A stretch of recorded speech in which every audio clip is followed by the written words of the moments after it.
वहाँ पर टेंट पड़ गया था, उनके साथ थोड़ी बहुत बदतमीजी नहीं हुई, बहुत बदतमीजी हुई।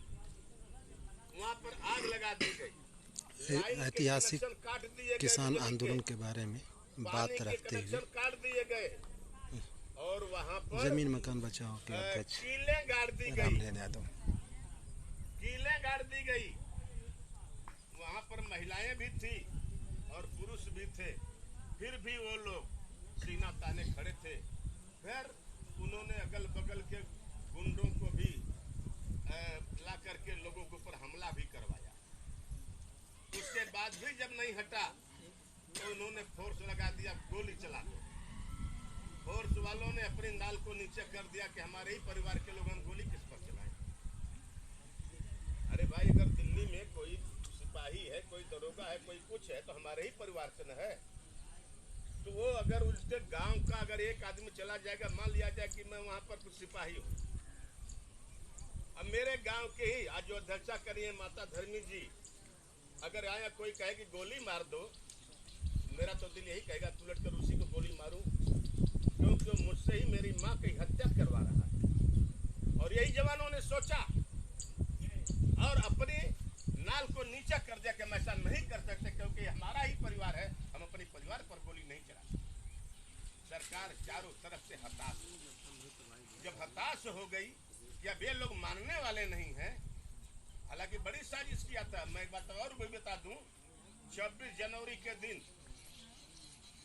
बीजेपी का आदमी जो मोदी के साथ में जिसका फोटो था, उसको किसान बना करके उन लोगों ने लाल किले पर चढ़ा दिया और वहां पर ये दिखाया कि एक किसान यहाँ पर आकर के उपद्रव कर रहे हैं। लेकिन जब बाद में पोल खुल गया तो अगर उसको न शर्म आएगी कि जो जिसको बेशर्म न हो, शर्मदार हो, तो शर्म उसको आएगी। जो बेशर्म होगा उसको कुछ भी कह डालिए, कोई मतलब नहीं। ऐसे लोगों को हमारे इन्हीं किसानों ने, हमारे यही माताओं ने, हमारी ही बहनों ने, हमारे ही बेटों ने, हमारे ही भतीजों ने, हमारी ही भतीजियां, हमारी ही बहुएं जब वहां पर डट गई कि हम जान दे देंगे, बोले मोढ़ा नहीं छोड़ेंगे, तब सरकार को झुकना पड़ा। वो नारा हमारे बीच में, हमारे ये महिला समाज जो आपके सामने दिखाई दे रहा है, इन्होंने ये भी नारा बड़े शान के साथ लगाया कि जान दे देंगे, जमीन नहीं देंगे। फिर इसमें थोड़ी सी परिवर्तन आ गया।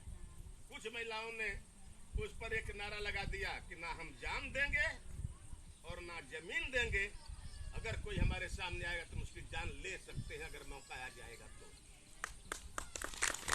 ये धारणा लोगों के अंदर है। और हम आज जो यहाँ पर बैठे हुए हैं, ये वहीं नहीं बैठे हुए। किसी किसी को तो एक किस्सा कहानी लगता होगा, किसी किसी को मनोरंजन लगता होगा, किसी किसी को ये लगता होगा कि हम लोग वो कबड्डी खेल रहे हैं दो पाले में होकर के। लेकिन मैं एक बात स्पष्ट शब्दों में कह दूंगा कि हृदय में सबके यही है कि हमारी जमीन नहीं जानी चाहिए, हमारा मकान नहीं जाना चाहिए, हमारा इलाका नहीं करना चाहिए। इस बात के लिए मैं सबको धन्यवाद देता हूँ। दूसरे तरफ जो बात कहनी थी वो मैं कह रहा हूँ। बिंदु ने उठाया था मणिपुर का मामला, बहुत अच्छा सुझाव दिया उन्होंने। जो सरकार ये कहती हो कि बेटी बचाओ बेटी पढ़ाओ, बेटी बढ़ाओ, बेटी बचाओ, तो तुम्हारा नारा तुम्हारी नाक के नीचे ही, वो कौन सा लिखा, दिल्ली वाला लड़की, उन्हीं के नाक के नीचे, निर्भया कांड उनके नाक के नीचे हुआ। ये बेटी बचा रहे हैं। दूसरी तरफ बेटी को पढ़ाओ, बेटियां पढ़ने जा रही हैं और विद्यालय के प्रबंधक और प्रिंसिपल मिलकर के बेटियों के साथ क्या सुलूक कर रहे हैं। कई बार अखबारों में आप लोगों ने देखा होगा, टीवी में देखा होगा, क्या कार्रवाइयां हुई उनके ऊपर।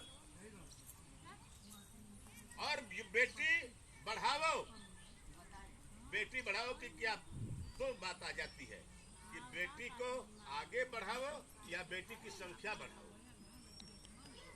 बेटी की संख्या बढ़ाओ इसलिए कह रहे हो कि तुम्हारे दरिंदों के लिए हवस का शिकार मिल जाएगा, या बेटी को आगे बढ़ाओ, बेटी को बढ़ाओ आगे बढ़ाओ, तो वह बेटी जो खुद करके तुम्हारे पुलिस विभाग में हो करके, तमाम विभागों में हो करके अपने बॉस के कहने पर तमाम औरतों को उनका शिकार बनाने के लिए पेश कर देती, अपनी उन्नति के लिए, अपनी प्रगति के लिए या अपने प्रमोशन के लिए। किस रूप में बढ़ाना चाहते हो तुम बेटी को? वहीं पर देश के अंदर तो तमाम ऐसे कांड हो गए हैं, लेकिन एक कांड अभी मणिपुर में हुआ। बिंदु ने साफ शब्दों में कहा कि इतने लंबे अरसे तक ये तांडव चलता रहा और प्रधानमंत्री को खबर ही नहीं, प्रधानमंत्री को खबर नहीं कि वहां पर एक कुकी समुदाय की बच्ची को और उसकी मां को पकड़ करके ले आते हैं लोग पुलिस वाले, और ले आ करके दंगाइयों के हवाले कर देते हैं। उनके साथ बदतमीजी की जाती है, उनकी इज्जत लूटी जाती है और उनको फिर गोली मार दी जाती है। और उस बच्ची का भाई बीएसएफ में होता है, कारगिल के युद्ध में उसने हिस्सेदारी किया। उसने रो करके ये कहा कि हमने देश को तो बचा लिया, लेकिन हम अपने घर की इज्जत को नहीं बचा सके। फिर सरकार में, और वो सरकार हमको ये कहती है कि हमारा राम राज चल रहा है। अगर राम राज में ऐसा ही हो रहा था तो फिर रावण की आवश्यकता क्या थी? सीता को हरने की। घर घर पर रावण बैठे थे, जगह जगह पर रावण बैठे थे। अरे तुमने तो राम राज को भी बेच के खा डाला, राम को टोकरी में रखकर सब्जी की तरह से बेच डाला। राम का लोग ये कहते हैं जय श्री राम, तो कहने में शर्म आती है कि जय श्री राम हम कैसे कहें, क्योंकि ये लोग कह रहे हैं जो एक हाथ में अंडा लेकर दूसरे में दारू की शीशी लेकर कहते हैं जय श्री राम। एक हाथ में अंडा लेकर दूसरे हाथ में दारू लेकर कहते हैं जय श्री राम। उस श्री राम को तुमने बेच डाला, बाकी बचा क्या है? जब तुम राम के नहीं हो सकते, जब तुम गंगा के नहीं हो सकते, गंगा सफाई के नाम पर तुमने जितनी रकम खा लिया भारत की, हिंदुस्तान के गरीबों, किसानों, मजदूरों के श्रम से जो टैक्स का पैसा जाता था, गंगा सफाई के नाम पर तुमने खूब बढ़िया घोटाला किया। जब तुम गंगा मैया के नहीं हो सकते, तुम भगवान राम के नहीं हो सकते, तो क्या तुम खिरिया बाग वालों के हो सकते हो? मैं नहीं जानता कि वो हो सकते। बताया नीलम ने कि ये सारे इंटरनेट बंद कर दिए गए कि समाचार फैलने ना पाए। वहां पर दो समुदाय, एक कुकी समुदाय जो वहां की ट्राइबल है, यानी वहां की मूल निवासी है मणिपुर की, और एक वो समुदाय जो इधर उधर उनके पुरखा पुरनिया जाकर के वहां पर बस गए। क्या कहते भैया? मैतेई समाज को बीजेपी वालों ने उद्गार कर कुकी समाज पर हमला करवा कर वहां पर अपनी सरकार बनवा लिया और इनको छूट दे दिया कि कुकियों को तुम लोग नाश करो। और आपको बता दें कि वहां पर जो तांडव चलता रहा वो कई महीने चलता रहा, जिसकी आवाज दिल्ली के पार्लियामेंट में जब उठती है, सवाल होते हैं प्रधानमंत्री से, तो प्रधानमंत्री कहते हैं ये शर्मनाक मामला है, ये शर्मनाक अमर्यादित।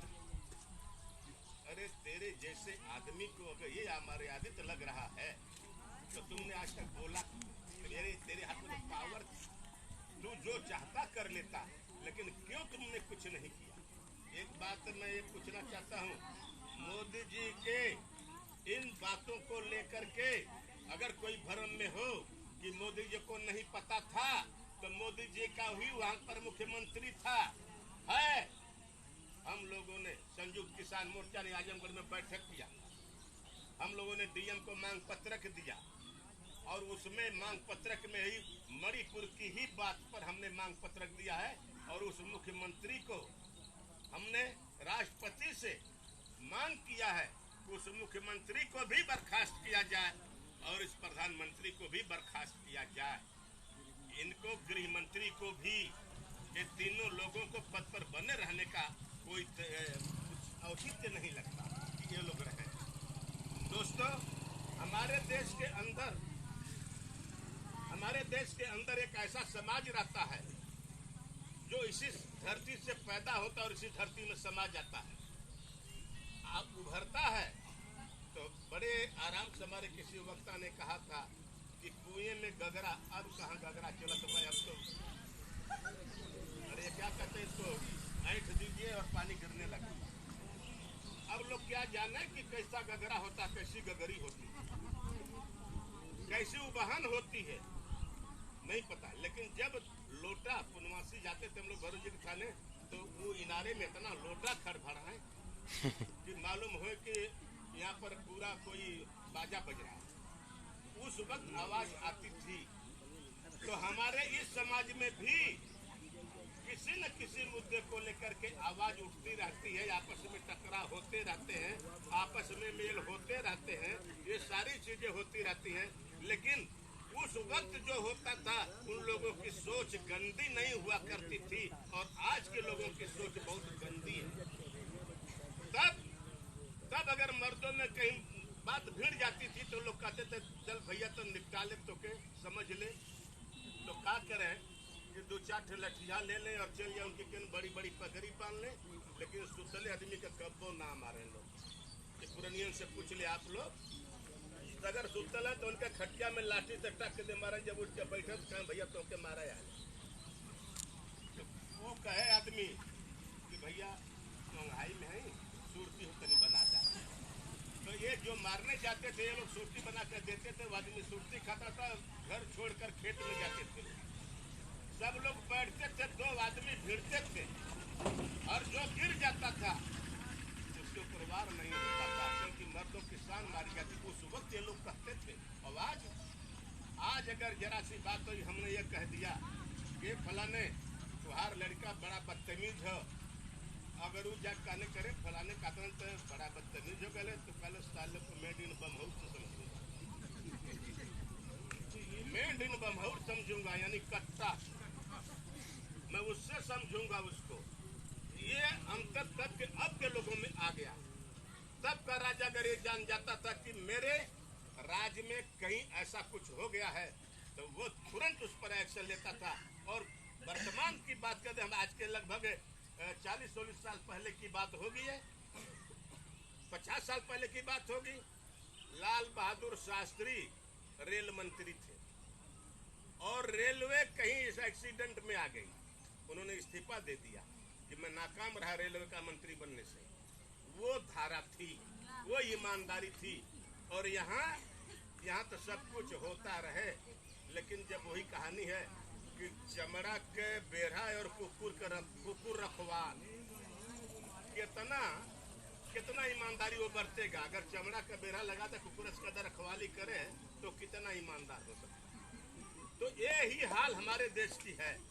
हमारे देश में लुटेरे, कतली, अरे ब्रिजभूषण शरण सिंह की तरह से पूरा ये गुंडों का साम्राज्य फैलाने वाला व्यक्ति, अगर वो एमपी है, सदन में है, सबसे ऊंचे पंचायत में है, ऐसे लोग होंगे और जिनको माला पहना करके देश का राजा स्वागत करता है और मिठाई खिलाता है, उस देश की जनता अगर ये उम्मीद करती हो कि ये प्रधानमंत्री हमारा है तो उस जनता की सोच गलत है।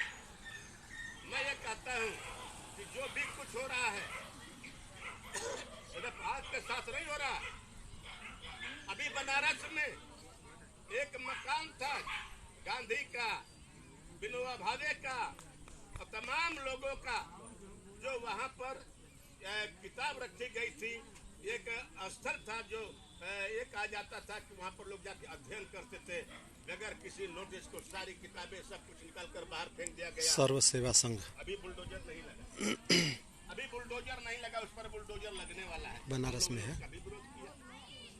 तो ये बातें आप ही के साथ नहीं, ऐसा मैं सोचिए को सिर्फ हमारे साथ पूरे देश की जनता के साथ ये कर रहे हैं और पूरे देश की जनता का ये कर्तव्य बनता है कि वो अपनी सुरक्षा के लिए, अपने आने वाली पीढ़ी की सुरक्षा के लिए संघर्ष में उतरे और ईमानदारी के साथ संघर्ष में आगे रहे और ये कह दे कि हम अपना भी भविष्य बचा रहे हैं, अपने आने वाले पीढ़ी का भी भविष्य बचा रहे हैं। दोस्तों, मैंने एक ऐलान किया 3 दिन से कर रहा हूं। वो ऐलान ये है कि मेरे प्रति जिसको भी किसी भी प्रकार की शिकायत हो वो लिख करके मुझको दे दे ताकि मैं उसका जवाब दे सकूं। अगर मेरे पास वो शिकायत नहीं आती है तो मैं कौन सी बात का जवाब दूं? सही बात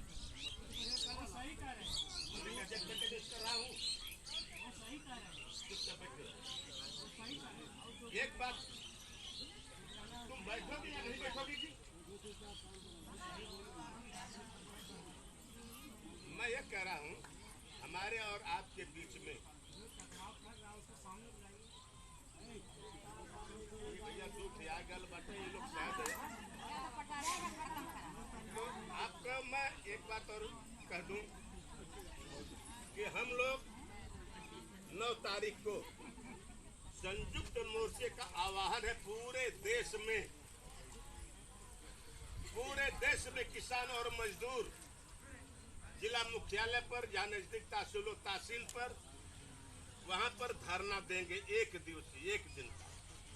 और उसकी मांग ये भी जो मांगे होंगी वो यही कि सरकार जो हमारे देश की जमीन और संपत्ति को हड़प रही है वो मांगे भी हम देना चाहेंगे और देंगे।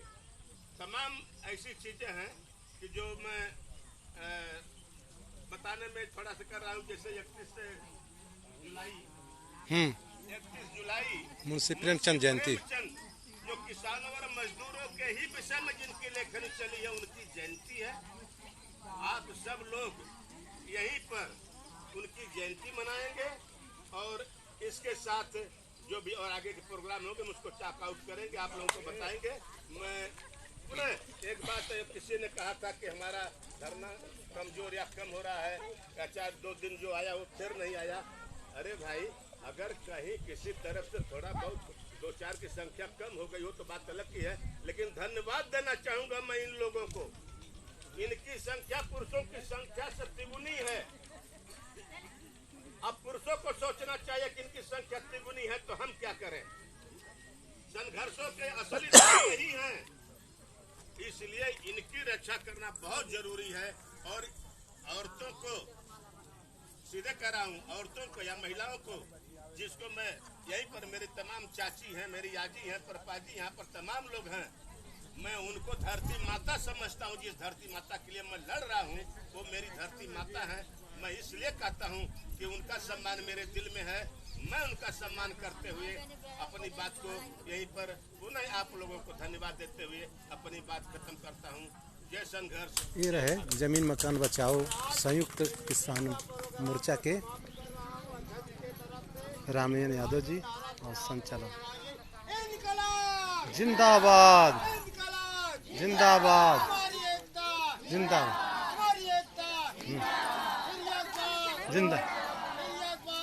जिंदाबाद।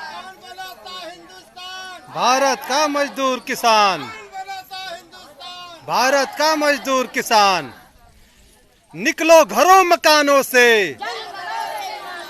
इंकलाब जिंदाबाद, खिरिया की लड़ाई जिंदाबाद। कौन बनाता हिंदुस्तान, पहले लड़े थे गोरों से, पहले लड़े थे गोरों से, इंकलाब जिंदाबाद। नारी शक्ति आई है, नारी शक्ति आई है, इंकलाब जिंदाबाद। एयरपोर्ट का विस्तारीकरण रद्द करो, जमीन के लुटेरे वापस जाओ।